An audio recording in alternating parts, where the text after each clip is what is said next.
नमस्कार मेरे प्यारे भाइयों, मैं हूं अभी और आप सुन रहे हैं हॉरर कहानी, वो भी मेरी जुबानी।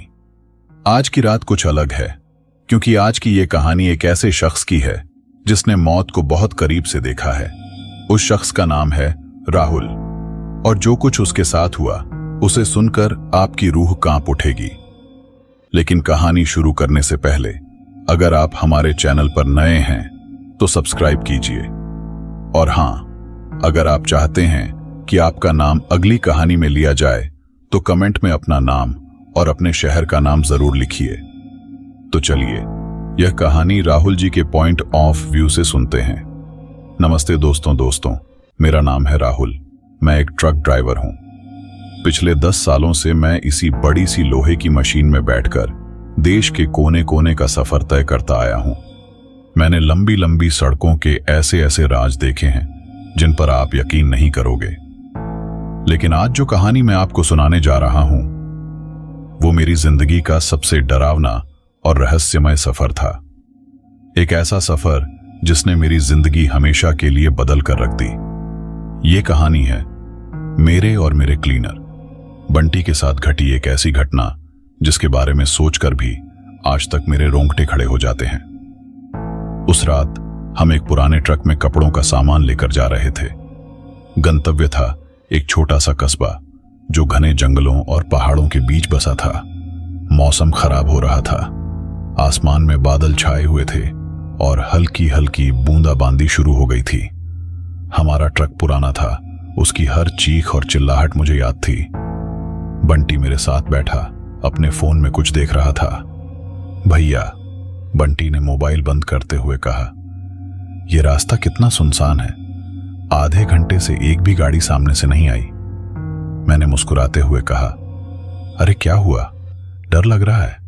यह तो आम बात है इन पहाड़ी रास्तों पर। नहीं भैया, डर कैसा? बंटी ने अपनी बहादुरी दिखाते हुए कहा, लेकिन सुना है इस जंगल में भूत प्रेत का साया है। मैं जोर से हंस पड़ा। अरे छोड़ो ये सब बकवास, हम ट्रक ड्राइवर हैं, हमारे लिए सबसे बड़ा भूत तो बस पुलिस वाले और आरटीओ के ऑफिसर होते हैं, बाकी सब कल्पना है। लेकिन मेरे मन की गहराई में एक अजीब सी बेचैनी थी, शायद मौसम की वजह से या फिर उस सुनसान रास्ते की वजह से। अचानक बंटी चिल्लाया, अरे भैया देखो सामने। मैंने तुरंत ब्रेक मारा। ट्रक का टायर चीख उठा। सामने हमारी हेडलाइट्स की रोशनी में सड़क के किनारे एक बूढ़ी औरत खड़ी थी। उसके साथ एक छोटा सा बच्चा था, शायद 5-6 साल का। वो औरत बहुत ही जर्जर और गंदे कपड़े पहने हुए थी। उसके लंबे सफेद बाल बिखरे हुए थे जो बारिश की हल्की बूंदों से चिपक गए थे। उसका चेहरा झुर्रियों से भरा था, लेकिन उसकी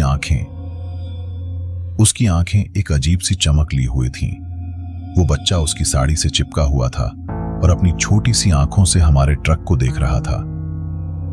भैया, बंटी ने फुसफुसाते हुए कहा, इतनी रात गए इस सुनसान जंगल में ये दोनों क्या कर रहे हैं? पता नहीं यार, मैंने कहा। शायद कोई मुसाफिर है, मदद तो करनी चाहिए। मैंने खिड़की नीचे की। बारिश की ठंडी हवा का झोंका कैब के अंदर आया। कहां जाना है मां? मैंने पूछा। बूढ़ी औरत ने अपना हाथ उठाया और आगे की तरफ इशारा किया। उसकी आवाज बहुत धीमी और कर्कश थी, जैसे पत्थरों को घिसटने की आवाज। बेटा, बस थोड़ा आगे, काली घाट, हमें वहीं उतार देना। मैंने सोचा, चलो ठीक है, काली घाट तो हमारे रास्ते में ही पड़ता है। मैंने दरवाजा खोला, चढ़ जाओ अंदर। वो औरत और बच्चा ट्रक के कैब में चढ़ गए। उनके शरीर से एक अजीब सी गंध आ रही थी, जैसे गीली मिट्टी और सड़े हुए पत्तों की गंध। बच्चा एकदम चुप था, उसने एक बार भी आवाज नहीं निकाली। हम फिर से चल पड़े। अंदर का माहौल अजीब सा हो गया था। बंटी चुपचाप बैठा था और मैं स्टीयरिंग पकड़े आगे देख रहा था। पीछे बैठी वो औरत बड़बड़ा रही थी, जैसे कोई मंत्र पढ़ रही हो। मैं उसकी बातें साफ साफ नहीं सुन पा रहा था। करीब 20 मिनट बीत गए। अचानक बंटी ने मेरी बाह पकड़ी। भैया, उसकी आवाज कांप रही थी। वो बच्चा। मैंने रियरव्यू मिरर में देखा। वो बच्चा सीधे मेरी तरफ देख रहा था, लेकिन लेकिन उसकी आंखें अब सामान्य नहीं थीं। वो पूरी तरह काली हो चुकी थी, जैसे कोई राक्षस, और उसके होठों पर एक डरावनी तिरछी मुस्कान थी। मेरा दिल एक धड़कन के लिए रुक सा गया। मैंने अपने आप को संभाला। अरे शायद लाइट का खेल है बंटी, घबरा मत। लेकिन तभी वो बूढ़ी औरत बोली। उसकी आवाज अब पहले से भी ज्यादा डरावनी लग रही थी। बेटा रुक जाओ, हमारा घर आ गया। मैंने चारों तरफ देखा। हम एकदम सुनसान जंगल के बीचों बीच थे। आसपास कोई घर, कोई झोपड़ी तक नहीं दिख रही थी। सिर्फ घने पेड़ और अंधेरा था। लेकिन यहां तो कुछ नहीं है मां, मैंने हैरानी से कहा। हमारा घर यहीं है, उसने अपनी बात दोहराई। उसकी आवाज में एक अजीब सा खिंचाव था।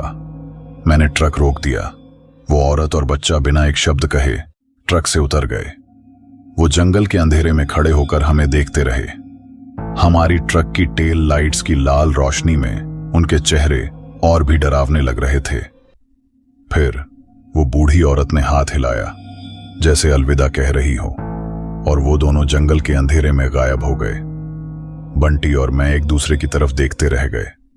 भैया ये क्या था? बंटी ने डरते हुए पूछा। पता नहीं यार, मैंने कहा जल्दी से गियर डालते हुए। चलो यहां से निकलते हैं। मैंने एक्सीलेटर दबा दिया और ट्रक फिर से रफ्तार पकड़ने लगा।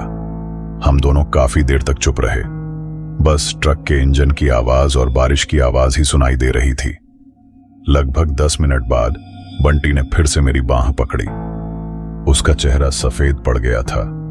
भैया वो देखो, उसने कांपते हुए हाथ से सड़क के आगे की तरफ इशारा किया। मेरी सांसें रुक सी गईं। हमारी हेडलाइट्स की रोशनी में सड़क के किनारे फिर से वही बूढ़ी औरत और वही बच्चा खड़े थे, बिल्कुल वैसे ही जैसे हमने उन्हें पहले देखा था। लेकिन ये तो हो ही नहीं सकता था। हम तो लगातार चल रहे थे, वो हमसे कैसे आगे आ गए? मेरे हाथों से पसीना बहने लगा। मैंने रफ्तार और बढ़ा दी। ट्रक तेजी से आगे बढ़ा और हमने उनके पास से गुजर गए।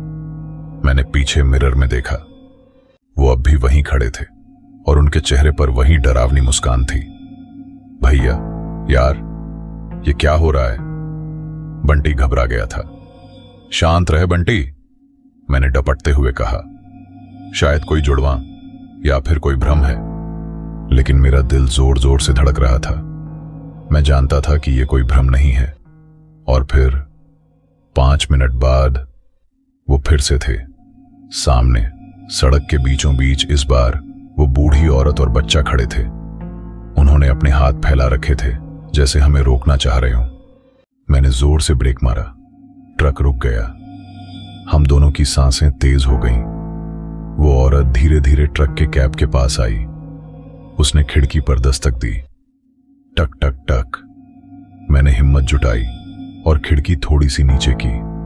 क्या बात है मां? हमने तुम्हें पीछे उतार दिया था, मैंने डरी हुई आवाज में कहा। उसने अपना सिर हिलाया। उसकी काली गहरी आंखें सीधे मेरी आंखों में देख रही थीं। बेटा, उसने कहा, तुम्हारी मदद की जरूरत है। मेरा बच्चा वो ट्रक के पीछे वाले पहिए के पास गिर गया है। मेरा खून सूख गया। ट्रक के पीछे, क्या वो दरअसल ट्रक से गिर गए थे? क्या हमने अनजाने में एक दुर्घटना कर दी थी? अपनी सारी डर को भूलकर मैंने ट्रक का हेडलाइट ऑन किया और बंटी से कहा, चल देखते हैं क्या हुआ है। हम दोनों ट्रक से उतरे। बारिश अब तेज हो रही थी। ठंडी हवा चल रही थी, जिससे पेड़ों की टहनियां खड़खड़ा रही थीं। हम ट्रक के पीछे की तरफ बढ़े। वो औरत हमारे पीछे पीछे आ रही थी। कहां है? मैंने पूछा। आपका बच्चा कहां गिरा? वो औरत ट्रक के पीछे खड़े हो गई। उसने अपनी उंगली उठाई और ट्रक के पहिए की तरफ इशारा किया। उसके चेहरे पर वही डरावनी मुस्कान वापस आ गई थी। वो यहीं है, उसने कहा। देखो ना, वो यहीं है। मैंने और बंटी ने झुक कर देखा। वहां पहिए के पास कोई बच्चा नहीं था, सिर्फ एक गुड़िया पड़ी थी। एक पुरानी फटी हुई कपड़े की गुड़िया। उसकी आंखें निकली हुई थीं और उसके चेहरे पर एक अजीब सा खिंचाव था। और तभी हमें पीछे से ट्रक के दरवाजे के बंद होने की आवाज आई। कड़ाक। हमने मुड़कर देखा। ट्रक का दरवाजा बंद हो चुका था और उसकी कैब की खिड़की से वो बच्चा अब अपनी पूरी तरह से काली आंखों के साथ हमें देख रहा था और मुस्कुरा रहा था। हमारा ट्रक अब हमारा नहीं रहा था। हमारा अपना ही ट्रक अब हमारे खिलाफ हो चुका था। बंटी और मैं बारिश में भीगते हुए उस सुनसान जंगल की सड़क पर खड़े थे। हमारे सामने हमारे ही ट्रक की कैब में वो बच्चा बैठा था और उसकी काली आंखें हमें घूर रही थीं। भैया, ये क्या हो रहा है? बंटी चिल्लाया। वो बच्चा, वो ट्रक कैसे चला रहा है? मेरा दिल 1 मिनट में 1000 बार धड़क रहा था। पता नहीं बंटी, लेकिन हमें वापस ट्रक में जाना ही होगा। यहां बाहर खड़े रहना मौत को बुलावा देना है। मैंने धीरे से ट्रक के दरवाजे का हैंडल घुमाया। लॉक्ड। उस बच्चे ने अंदर से दरवाजा बंद कर दिया था। तभी मुझे वो बूढ़ी औरत याद आई। मैंने तेजी से पलटकर देखा, लेकिन वो औरत वहां नहीं थी। जहां वो खड़ी थी वहां सिर्फ वो फटी हुई गुड़िया पड़ी थी, जिसकी आंखें अब भी मेरी तरफ टिकी हुई थीं। वो औरत कहां गई? बंटी का स्वर लगभग रोने जैसा हो गया था। अचानक ट्रक का इंजन रोआर मारकर चल पड़ा। नहीं, मैं चिल्लाया। मैंने कैब की खिड़की पर जोर से मुक्का मारा। अंदर कोई है? दरवाजा खोलो। खिड़की के शीशे के पार उस बच्चे की डरावनी मुस्कान और चौड़ी हो गई। फिर वो धीरे धीरे ड्राइवर की सीट से उतरा और कैब के अंधेरे में खो गया। ट्रक आगे बढ़ने लगा। भैया, ये चला जा रहा है, हमें यहीं छोड़कर। बंटी हिस्टीरिया में चिल्ला रहा था। हमारा सारा सामान, हमारा पैसा, हमारी बचत, सब कुछ उस ट्रक में था। और सबसे बड़ी बात, हमारी जान बचाने की उम्मीद भी वहीं थी। इस जंगल में पैदल चलना आत्महत्या के समान था। मैंने एक आखिरी कोशिश की। मैं दौड़कर ट्रक के साथ साथ भागा और बगल वाले छोटे से स्टेप पर कूद गया। अपना हाथ अंदर की तरफ बढ़ाकर छुपे हुए एक स्पेयर की से खिड़की का लॉक खोलने की कोशिश की। ये ट्रक ड्राइवरों का एक पुराना तरीका होता है। और तभी क्लिक, दरवाजा अनलॉक हो गया। मैंने तुरंत दरवाजा खोला और अंदर कूद गया। बंटी, जल्दी आ, मैं चिल्लाया। बंटी भी दौड़कर आया और झट से अंदर आ गया। मैंने दरवाजा बंद कर दिया और सांस रोककर कैब के अंदर देखा। वो बच्चा गायब था। ट्रक अब भी चल रहा था, जैसे कोई अनदेखा हाथ इसे संभाल रहा हो। कहां गया वो? बंटी ने डरते हुए पूछा। उसकी नजरें कैब के हर कोने में घूम रही थी। पता नहीं, मैंने कहा, स्टीयरिंग व्हील को कसकर पकड़ते हुए। मैंने ब्रेक मारा। ट्रक रुक गया। एक अजीब सी सन्नाटा छा गया। सिर्फ बारिश की आवाज और हमारी सांसों की आवाज सुनाई दे रही थी। हम दोनों बुरी तरह से कांप रहे थे। पानी से भीगे हुए कपड़े ठंड महसूस करा रहे थे, लेकिन उससे ज्यादा ठंड हमारे दिलों में थी। भैया, अब क्या करें? बंटी ने फुसफुसाते हुए पूछा। कहीं छुपा तो नहीं है? हमने ट्रक के पीछे के स्लीपर बर्थ की तरफ देखा। वहां का पर्दा बंद था। शायद वो बच्चा वहीं छुपा हुआ था। मैंने हिम्मत जुटाई। मैंने एक लोहे का रोड, जो हमेशा सीट के नीचे रखता था, निकाला और धीरे से पर्दे की तरफ बढ़ा। बंटी मेरे पीछे पीछे आ रहा था। मैंने एक झटके में पर्दा खोल दिया। वहां कोई नहीं था, सिर्फ हमारे कुछ सामान के बोरे पड़े थे। लेकिन फिर मेरी नजर एक चीज पर पड़ी। स्लीपर बर्थ के तकिए पर एक और गुड़िया पड़ी हुई थी। ये गुड़िया उस गुड़िया से बिल्कुल मिलती जुलती थी जो बाहर पहिए के पास पड़ी थी। बस इसके कपड़े थोड़े अलग रंग के थे। भैया, ये देखो, बंटी ने इशारा किया। गुड़िया के नीचे एक पुराना पीला कागज दबा हुआ था। मैंने उसे हाथ में लिया। ये एक पुरानी अखबार की कतरन थी।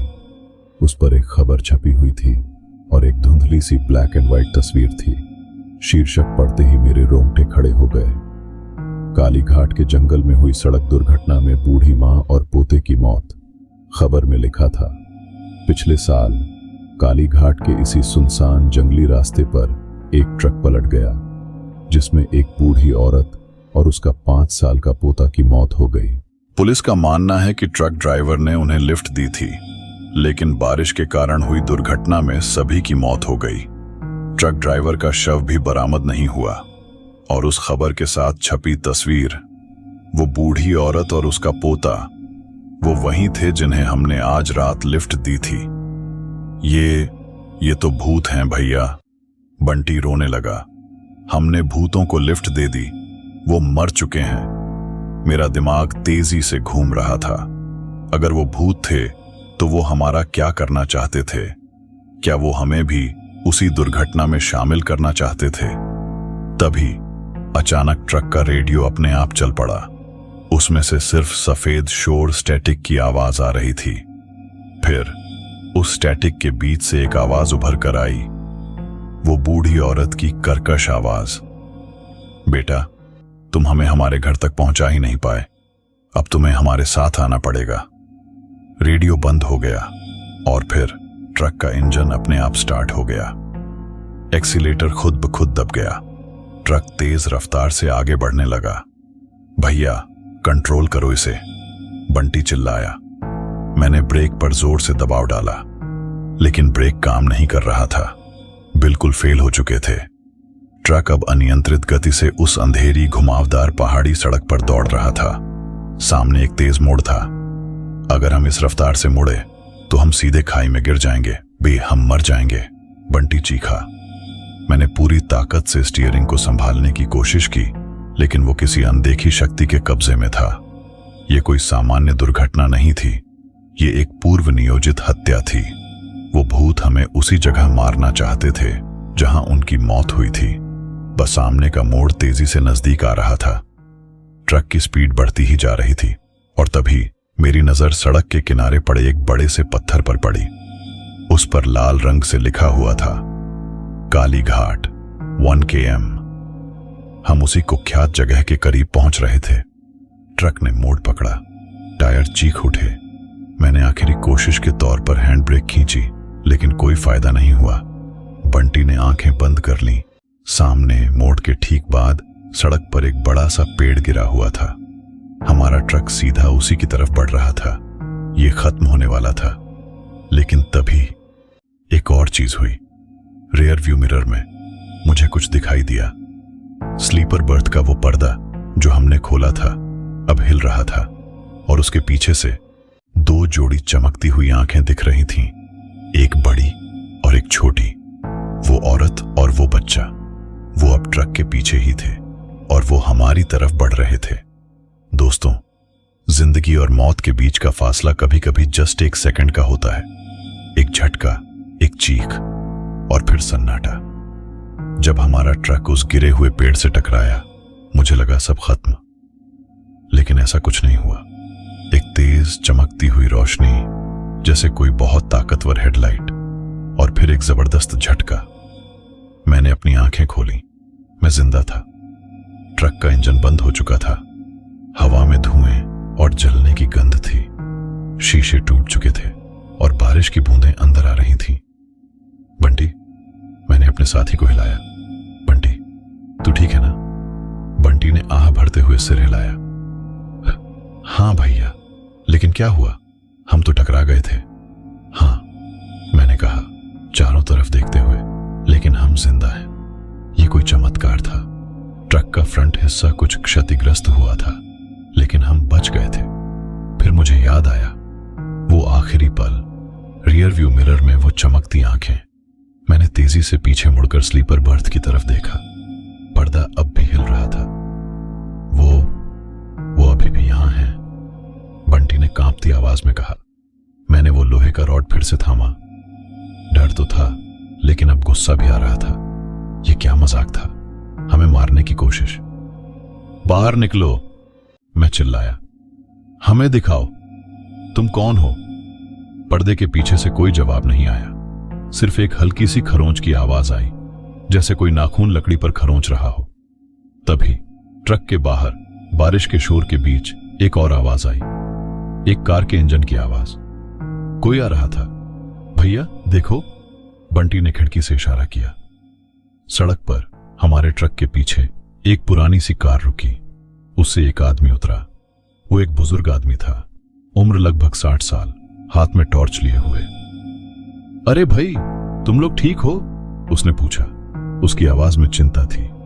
पहली बार मुझे लगा कि कोई मदद करने आया है। हमने तुरंत दरवाजा खोला और बाहर आ गए। हाँ, हम ठीक हैं, मैंने कहा। लेकिन आप यहां कैसे? वो बुजुर्ग आदमी हमारे पास आया। उसकी नजर टूटे हुए ट्रक पर पड़ी। मैं यहीं पास के गांव में रहता हूं। मैंने टक्कर की आवाज सुनी, लेकिन तुम लोग बहुत भाग्यशाली हो। इस मोड़ पर आमतौर पर कोई बचता नहीं है। उसकी बात सुनकर मेरी रीढ़ की हड्डी में ठंडक दौड़ गई। क्या मतलब? बंटी ने पूछा। बुजुर्ग आदमी ने एक गहरी सांस ली। ये काली घाट का मोड़ है। यहां हर साल कई दुर्घटनाएं होती हैं। 1 साल पहले भी एक ट्रक यहीं पलट गया था। एक बूढ़ी औरत और उसका पोता, दोनों की मौत हो गई। हमने एक दूसरे की तरफ देखा। वही कहानी। हमने उन्हें देखा है, मैंने धीरे से कहा। वो हमारे ट्रक में सवार थे। बुजुर्ग आदमी की आंखें चौड़ी हो गईं। उसका चेहरा डर की एक नई लकीर से भर गया। तुमने उन्हें देखा? क्या तुमने एक पुरानी अखबार की कतरन भी देखी? हाँ, बंटी ने कहा। वो स्लीपर बर्थ पर पड़ी थी। बुजुर्ग आदमी ने अपना सिर पकड़ लिया। अरे भगवान, फिर तो वो सच है। वो लोग अभी तक भटक रहे हैं। कौन है वो? मैंने पूछा। क्या आप उनके बारे में जानते हैं? हाँ, उसने दुखी स्वर में कहा। वो औरत, उसका नाम शांति देवी था, और उसका पोता गोपू, वो इसी इलाके के रहने वाले थे। लेकिन उस दुर्घटना के बाद लोग कहते हैं कि वो हर उस ट्रक को रोकने की कोशिश करते हैं जो इस रास्ते से रात को गुजरता है। वो अपना घर ढूंढ रहे हैं, लेकिन उनका घर तो बहुत पहले जला हुआ खंडहर बन चुका है। लेकिन वो हमें क्यों मारना चाहते थे? बंटी ने पूछा। शायद वो मारना नहीं चाहते, बुजुर्ग आदमी ने कहा। शायद वो बस साथ चाहते हैं, या फिर वो उस ट्रक ड्राइवर को ढूंढ रहे हैं जिसकी वजह से उनकी मौत हुई। कहा जाता है कि वो ड्राइवर भी उस दुर्घटना में मर गया, लेकिन उसका शव कभी नहीं मिला। ये सुनकर मेरे शरीर में एक सनसनी दौड़ गई। ट्रक ड्राइवर का शव नहीं मिला। तभी बुजुर्ग आदमी की नजर हमारे ट्रक के नंबर प्लेट पर पड़ी। उसकी टॉर्च की रोशनी में उसका चेहरा एकदम सफेद पड़ गया। उसने पीछे हटते हुए कदम रखे। ये ट्रक, उसकी आवाज लड़खड़ा गई। ये वही ट्रक है, वही नंबर, ये वही ट्रक है जिसमें शांति देवी और गोपू की मौत हुई थी। हमारे पैरों तले जमीन खिसक गई। हम एक मरे हुए आदमी का ट्रक चला रहे थे। क्या ये वही ट्रक था जो दुर्घटना में नष्ट हो गया था? ये हो ही नहीं सकता, मैंने कहा। हमने ये ट्रक एक कंपनी से किराए पर लिया था। तुम्हारे साथ जो हो रहा है, बुजुर्ग आदमी ने कहा। उसकी आवाज में अब डर था। शायद ये कोई चेतावनी है। तुम्हें यहां से भाग जाना चाहिए, अभी। लेकिन तभी बुजुर्ग आदमी की कार का इंजन अचानक बंद हो गया। उसकी हेडलाइट्स भी बुझ गईं। उसकी टॉर्च भी फ्लिकर करके बंद हो गई। हम पूरी तरह अंधेरे में आ गए। सिर्फ टूटे हुए ट्रक की बत्तियां टिमटिमा रही थीं। और फिर हमें एक आवाज सुनाई दी। ट्रक के अंदर से, स्लीपर बर्थ से, एक बच्चे के रोने की आवाज। लेकिन ये कोई सामान्य रोना नहीं था। ये एक डरावना, घिसा हुआ रोना था। और फिर एक औरत के फुसफुसाने की आवाज। बुजुर्ग आदमी ने भागने की कोशिश की, लेकिन वह जगह जम गई, जैसे उसके पैर जमीन में सिमट गए हों। वो आ गए, उसने कांपते हुए कहा। वो हम सबको देख लिए हैं। ट्रक का दरवाजा धीरे धीरे खुलने लगा। अंदर से कोई बाहर आ रहा था, लेकिन इस बार सिर्फ वो बच्चा ही नहीं था। उसके साथ एक तीसरी शख्सियत भी थी। एक लंबा पतला आदमी जिसके चेहरे पर गहरे घाव के निशान थे, जैसे कोई दुर्घटना का शिकार। वो आदमी ट्रक ड्राइवर की वर्दी पहने हुए था। वो सीधे मेरी तरफ देख रहा था और उसकी आंखों में एक गहरा गुस्सा और दर्द था। वो लापता ट्रक ड्राइवर, वो अब हमारे सामने खड़ा था। हमारे सामने 3 प्रेत खड़े थे। शांति देवी, उनका पोता गोपू और वो ट्रक ड्राइवर जिसकी वजह से ये सब हुआ, उसके चेहरे के घाव उसकी दर्दनाक मौत की कहानी बता रहे थे। उसकी आंखें सीधी मुझ में घुस रही थीं, जैसे मैं ही उसकी तकलीफों का कारण हूं। बंटी और वो बुजुर्ग आदमी जिसका नाम हमें पता चला, प्रकाश चाचा, वो दोनों जमे के जमे रह गए। मैं भी सांप निगल गया था। तुम, मैं बस इतना ही कह पाया। वो घायल ड्राइवर ने अपना हाथ उठाया। उसकी उंगलियां टूटी हुई और काली पड़ी थीं। उसने मेरी तरफ इशारा किया और फिर अपनी वर्दी पर। उसकी आवाज एक दर्द भरी कराहट की तरह थी। ये मेरी वर्दी नहीं है। मैंने हैरानी से अपने ऊपर देखा। मैंने तो अपनी ही वर्दी पहन रखी थी। फिर मुझे याद आया, जब हमने ट्रक किराए पर लिया था तो उसके स्लीपर बर्थ पर यह वर्दी पड़ी हुई थी। मैंने सोचा शायद पुरानी है और कंपनी वालों ने भूल से छोड़ दी। चूंकि मेरी वर्दी गंदी हो गई थी, मैंने ये पहन ली। ये वर्दी तुम्हारी है? मैंने डरते हुए पूछा। उसने सिर हिलाया, एक अजीब सी चरचराहट की आवाज के साथ। मैं मरा नहीं हूं, लेकिन जिंदा भी नहीं। वो मुझे यहीं फंसाए हुए हैं। शांति देवी आगे बढ़ी। उसकी आंखों में अब वो चमक नहीं थी, बल्कि एक गहरा दुख था। हमें घर जाना है बेटा। ये ड्राइवर, ये हमें लेकर भाग रहा था। उसने हमें मार डालना चाहा। ये नया खुलासा था। ये कोई दुर्घटना नहीं थी, ये एक हत्या का प्रयास था। प्रकाश चाचा ने हकलाते हुए कहा। पुलिस ने तो कहा था ये एक दुर्घटना थी। नहीं, शांति देवी की आवाज कर्कश थी। ये आदमी, ये सतीश, मेरा दामाद है। मेरी बेटी की शादी के बाद उसने हमारा सब कुछ छीन लिया। जब हमने उसे रोकना चाहा तो उसने हमें इस ट्रक में बिठाया और जानबूझकर इस खाई में गिरा दिया। वो खुद बच गया, लेकिन हमारे साथ हमारा साया उसे हमेशा के लिए यहां बांध देगा। अब सब कुछ साफ हो रहा था। सतीश, ये ड्राइवर, एक हत्यारा था और उसकी ही सास और भांजे की आत्माएं उसे इस दुनिया और उस दुनिया के बीच फंसाए हुए थीं। सतीश ने दर्द से अपना सिर पकड़ा। मुझसे गलती हो गई। मैंने बहुत बड़ा पाप किया, लेकिन अब मैं छूट नहीं सकता। ये ट्रक अब हम तीनों की जेल है और तुमने मेरी वर्दी पहनकर खुद को इस जेल में डाल लिया है। मेरे होश उड़ गए। मैंने गलती से एक हत्यारे की वर्दी पहन ली थी और अब मैं उसके अभिशाप का हिस्सा बन गया था। हमें क्या चाहिए? बंटी ने रोते हुए पूछा। गोपू, वो बच्चा, आगे आया। उसने अपनी छोटी सी उंगली उठाकर जंगल के अंधेरे की तरफ इशारा किया। हमें वहां जाना है। हमारा घर, हमें चिता नहीं मिली। हम अधूरे हैं। उनका अंतिम संस्कार पूरा नहीं हुआ था। शायद उनके शव कभी ठीक से नहीं मिले या फिर किसी रिवाज के बिना दफनाए गए थे, इसीलिए वो भटक रहे थे। प्रकाश चाचा ने हिम्मत जुटाई। मैं जानता हूं जहां उनके शव अधूरे दफनाए गए थे। गांव वालों ने डर के मारे जल्दबाजी में काम निपटा दिया था।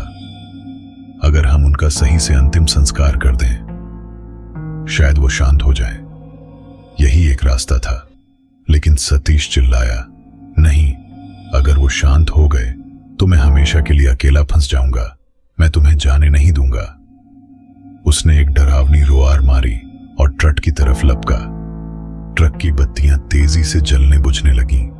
हवा का तापमान एकदम गिर गया। शांति देवी और गोपू ने अपने हाथ बढ़ाए। एक ताकतवर ठंडी हवा का झोंका सतीश को पीछे धकेलने लगा। वो तीनों आत्माएं एक दूसरे से उलझ गईं, एक अदृश्य युद्ध में। अभी जाओ, प्रकाश चाचा ने कहा। मेरी कार में बैठो, मैं तुम्हें उस जगह ले चलता हूं। लेकिन आपकी कार तो बंद है, बंटी ने कहा। हमने मुड़कर देखा। प्रकाश चाचा की पुरानी कार की हेडलाइट्स अब जल रही थीं और इंजन भी चल रहा था, बिना किसी की के। प्रकाश चाचा ने एक अजीब सी नजर से कार की तरफ देखा। शायद हमें अकेले नहीं जाना है। शायद कोई हमारी मदद कर रहा है। हम तीनों कार की तरफ भागे। मैंने पीछे मुड़कर देखा। ट्रक के पास तीनों परछाइयां आपस में लड़ रही थीं। सतीश की चीखें जंगल में गूंज रही थीं। हम कार में बैठ गए। प्रकाश चाचा ने गाड़ी स्टार्ट की और हम उस अंधेरी पत्थरीली सड़क पर तेजी से चल पड़े। वो जगह कहाँ है? मैंने पूछा, अभी भी हाँफता हुआ। जंगल के बीचों बीच, उसने जवाब दिया। एक छोटा सा खाली मैदान, गांव वाले वहां कूड़ा फेंकते हैं, उसी के पास जल्दबाजी में एक गड्ढे में दफनाया गया था। कार का रेडियो अपने आप चल पड़ा। इसमें से एक पुराना दर्द भरा गाना बज रहा था, एक मां का बच्चे के लिए विलाप। बंटी ने मेरी बांह पकड़ी। भैया देखो, कार के साइड व्यू मिरर में हमें 3 परछाइयां दिखाई दी जो सड़क पर कार के साथ साथ दौड़ रही थीं। वो अभी भी हमारे पीछे थीं। हम एक संकरी पगडंडी पर मुड़े। प्रकाश चाचा ने कार रोकी। ये रहा जगह, उसने कहा। हम बाहर उतरे। सामने एक छोटा सा उजाड़ मैदान था। एक कोने में कूड़े का ढेर था और उसके पास जमीन का एक हिस्सा ढंसा हुआ था, लेकिन वहां कोई और भी था। कूड़े के ढेर के पास एक आदमी खड़ा था। वो एक साधु लग रहा था, लंबे बाल और भभूत लगाए हुए। उसकी आंखें बंद थीं और वो जाप कर रहा था। प्रकाश चाचा ने राहत की सांस ली। बाबा, आप यहां हैं। बाबा ने आंखें खोली। उनकी आंखों में एक शांत चमक थी। मैं जानता था कि आज की रात कोई ना कोई उन्हें लेकर आएगा। वो बहुत दिनों से बेचैन है। तभी हवा में एक चीख सुनाई दी। सतीश वहां प्रकट हुआ। उसके चेहरे पर गुस्सा और डर था। रुक जाओ, तुम ऐसा नहीं कर सकते। और फिर शांति देवी और गोपू भी वहां आ गए। उनके चेहरे पर अब एक उम्मीद थी। बाबा ने अपना हाथ उठाया। बस, अब बहुत हुआ। तुम सबको शांति की जरूरत है, तुम्हें भी। सतीश, सतीश चिल्लाया। मैं शांति नहीं चाहता, मैं आजादी चाहता हूं। आजादी माफी से मिलती है, बाबा ने शांत स्वर में कहा। अपने पाप स्वीकार करो। लेकिन सतीश नहीं माना। वो एक डरावनी रोआर के साथ बाबा की तरफ बढ़ा और तभी शांति देवी और गोपू ने एक साथ हाथ बढ़ाया। उनके शरीर से एक तेज सफेद रोशनी निकली जो सीधी सतीश पर पड़ी। सतीश चीखता हुआ पीछे हट गया। नहीं, ये मत करो। वो रोशनी उसे घेरने लगी जैसे एक जलती हुई जंजीर। बाबा ने जाप शुरू किया। प्रकाश चाचा ने हमसे कहा, जल्दी करो, उस गड्ढे को खोदो, हमें उनके अवशेष निकालने होंगे। हमारे पास कोई औजार नहीं था, लेकिन तभी मैंने देखा कि कार का बूट अपने आप खुल गया था। अंदर 2 फावड़े पड़े थे। बंटी और मैंने फावड़े उठाए और उस ढंसी हुई जमीन को खोदना शुरू कर दिया। जमीन बहुत नरम और काली थी और फिर मेरे फावड़े को कुछ लगा। मैंने झुककर देखा। जमीन के अंदर पुराने सड़े हुए कपड़ों के अवशेष थे और हड्डियां, छोटी बड़ी हड्डियां। हमने उन्हें बाहर निकालना शुरू किया। पीछे सतीश की चीखें और बाबा के मंत्रों का मेल एक डरावना संगीत बना रहा था। हमने अवशेष इकट्ठे किए और एक छोटा सा चिता का ढेर बनाया। प्रकाश चाचा ने उस पर घी और कुछ मंत्रों वाला चावल डाला। बाबा ने एक दिया जलाया और चिता को आग लगा दी। आग की लपटें ऊपर उठीं। उस आग में मुझे शांति देवी और गोपू के चेहरे दिखाई दिए। उनकी आंखों में आखिरकार शांति थी। वो धीरे धीरे आग में विलीन हो गए। लेकिन सतीश, वो अब भी वहीं खड़ा था। उसके चारों तरफ वो सफेद रोशनी का घेरा था। उसकी आंखों से आंसू बह रहे थे। माफ कर दो, वो रोता हुआ बोला। मुझे माफ कर दो मां। गोपू, मामा को माफ कर दो। आग की एक लपट ने उसे छुआ और फिर एक चमकदार रोशनी में वो भी गायब हो गया। सब कुछ शांत हो गया। बस चिता की आवाज सुनाई दे रही थी। हमने राहत की सांस ली। शायद सब कुछ खत्म हो गया था। लेकिन तभी बाबा ने अपनी आंखें खोली और सीधे मेरी तरफ देखा। तुमने जो वर्दी पहनी है, उन्होंने गंभीर स्वर में कहा, उसका अभिशाप अभी खत्म नहीं हुआ है। सतीश तो चला गया, लेकिन उसकी जगह अब तुम हो। मैं हैरानी से उनकी तरफ देखता रहा। बाबा ने कहा, जब तक तुम उस ट्रक को उसी जगह नहीं ले जाते जहां उसकी दुर्घटना हुई थी और उसे पूरी तरह नष्ट नहीं कर देते, तुम्हें भी उसी तरह भटकना पड़ेगा। मेरा दिल एक बार फिर डूब गया। मुझे वापस उस डरावने ट्रक में जाना था और इस बार अकेले। दोस्तों, कभी कभी आपकी सबसे बड़ी लड़ाई आपको अकेले ही लड़नी पड़ती है। बाबा के वे शब्द ने मेरे अंदर एक नया डर भर दिया। शांति देवी और गोपू तो शांत हो गए, लेकिन उनकी जगह मैं फंस गया था। नहीं, बंटी चिल्लाया, भैया अकेले वापस नहीं जा सकते। वो ट्रक, वो अब भी वहीं है। प्रकाश चाचा ने दुखी स्वर में कहा, बेटा, बाबा की बात सही है। जब तक वो ट्रक उसी जगह पूरी तरह नष्ट नहीं हो जाता, ये अभिशाप चलता रहेगा। और अब तुम ही हो जिसने सतीश की वर्दी पहन रखी है। ये तुम्हारी जिम्मेदारी है। बाबा ने अपनी आंखें बंद कर ली। जाओ, समय कम है। सुबह होने से पहले काम पूरा हो जाना चाहिए, नहीं तो तुम हमेशा के लिए उसके साथ बंध जाओगे। मेरे हाथों में एक फावड़ा था। मैंने उसे कसकर पकड़ लिया। डर तो था, लेकिन अब जंग करने का जज्बा भी था। मैं अपनी जिंदगी के लिए लड़ने जा रहा था। ठीक है, मैंने कहा, मैं चलता हूं। बंटी, तू यहीं रुक। प्रकाश चाचा, कृपया मेरे इस दोस्त की देखभाल करना। बंटी रोना चाहता था, लेकिन उसने हिम्मत दिखाई। भैया, सावधान रहना। मैंने उसकी तरफ एक आखिरी नजर देखा और फिर अंधेरे में उस पगडंडी पर चल पड़ा, उसी ट्रक की तरफ। वही वर्दी मेरे शरीर पर चिपकी हुई थी, अब एक बोझ की तरह लग रही थी। रास्ता लंबा और डरावना था। हर पेड़ की छाया एक भूत लगती थी। हर आवाज सतीश की चीख लगती थी, लेकिन मैं रुका नहीं। आखिरकार मैंने उस मोड़ को देखा और वहां हेडलाइट्स की टिमटिमाती रोशनी में वो भूतिया ट्रक खड़ा था, वैसे का वैसे जैसे हमने उसे छोड़ा था। लेकिन अब वो और भी डरावना लग रहा था, जैसे वो मेरा इंतजार कर रहा हो। मैंने गहरी सांस ली और आगे बढ़ा। जैसे ही मैं ट्रक के पास पहुंचा, उसका एक हेडलाइट अपने आप जल उठा, सीधा मेरे चेहरे पर पड़ा। एक आवाज आई, सीधे मेरे दिमाग में। सतीश की आवाज, लेकिन अब कमजोर और हारी हुई। तुम वापस आ गए। तुम्हें पता है तुम यहीं फंस जाओगे, मेरी तरह। नहीं, मैंने जोर से कहा, मैं तुम्हारी तरह नहीं हूं। मैंने कोई पाप नहीं किया और मैं ये अभिशाप तोड़कर ही रहूंगा। मैंने ट्रक के चारों तरफ पेट्रोल डालना शुरू किया, जो हमेशा एक कनस्तर में रिजर्व में रखता था। मुझे पता था कि इसे जलाना ही एकमात्र रास्ता है। रुक जाओ, सतीश की आवाज चीख में बदल गई। ट्रक का हॉर्न अपने आप बज उठा, एक लंबी डरावनी आवाज में। लेकिन मैंने नहीं रुका। मैंने पूरे ट्रक के चारों तरफ पेट्रोल की एक लकीर बना दी। तभी ट्रक का दरवाजा जोर से खुल गया। अंदर से एक ठंडी हवा का झोंका आया, जिसमें सड़े हुए कपड़ों और मिट्टी की बदबू थी।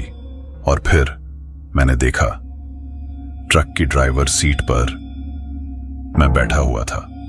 नहीं, असली मैं नहीं, एक प्रेत, मेरी ही शक्ल का। उसकी आंखें खाली थीं और उसके चेहरे पर एक खाली डरावनी मुस्कान थी। वो मेरा भविष्य था, अगर मैं यहां फंस गया। तुम नहीं हो, मैंने अपने आप से कहा। तुम सिर्फ एक डर हो। मैंने अपना दिया निकाला। मैंने उसे जलाया। मेरे प्रेत ने हाथ बढ़ाया, जैसे मुझे रोकना चाहता हो, लेकिन मैंने दिया जमीन पर पेट्रोल की लकीर पर फेंक दिया। वूश! आग की लपटें तेजी से फैल गईं और ट्रक को अपनी चपेट में ले लिया। आग एक भयानक रोआर के साथ जलने लगी। ट्रक के अंदर से एक चीख निकली, सतीश की आवाज की, मेरी आवाज की, एक मिली जुली दर्दनाक चीख। मेरा प्रेत आग में घिर गया और धुएं में विलीन हो गया। मैं पीछे हट गया, आग की गर्मी अपने चेहरे पर महसूस करते हुए। ट्रक की चीखें धीरे धीरे कम होती गईं और आखिरकार बिल्कुल बंद हो गईं। मैं जमीन पर गिर गया, आखिरकार थकान और राहत से भरा हुआ। यह खत्म हो गया था, सच में खत्म। थोड़ी देर बाद सुबह की पहली किरणें आसमान में दिखाई देने लगी। मैंने अपने ऊपर पहनी वर्दी को देखा। वो अब सिर्फ एक जली हुई बदबूदार कपड़ा था। मैंने उसे उतारकर आग में फेंक दिया।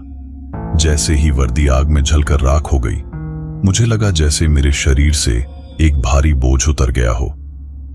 कुछ देर बाद प्रकाश चाचा और बंटी कार लेकर आ गए। बंटी दौड़कर मेरे पास आया और मुझे गले लगा लिया।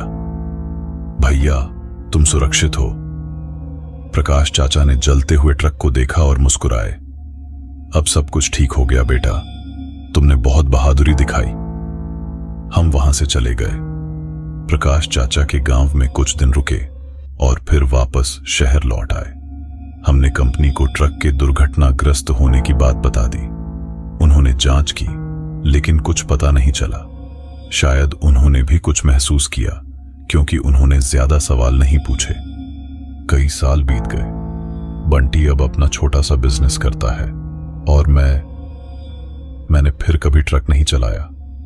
मैंने एक गैराज खोल लिया। लेकिन दोस्तों, कहानी यहां खत्म नहीं होती। पिछले हफ्ते एक पुरानी कार को रिपेयर के लिए मेरे गैराज में लाया गया। वो कार बहुत जर्जर थी। जब मैंने उसकी सर्विस करनी शुरू की तो मैंने उसके ग्लो बॉक्स में एक पुरानी जर्जर ड्राइविंग वर्दी देखी और उस वर्दी के ऊपर एक नोट पिन किया हुआ था। उस पर लिखा था, तुम्हारी बारी है। अगर आपको हमारी कहानी पसंद आई हो तो इसे लाइक, शेयर और चैनल को सब्सक्राइब करना मत भूलिए। आपका सपोर्ट हमारी नई कहानियों के लिए बहुत मायने रखता है।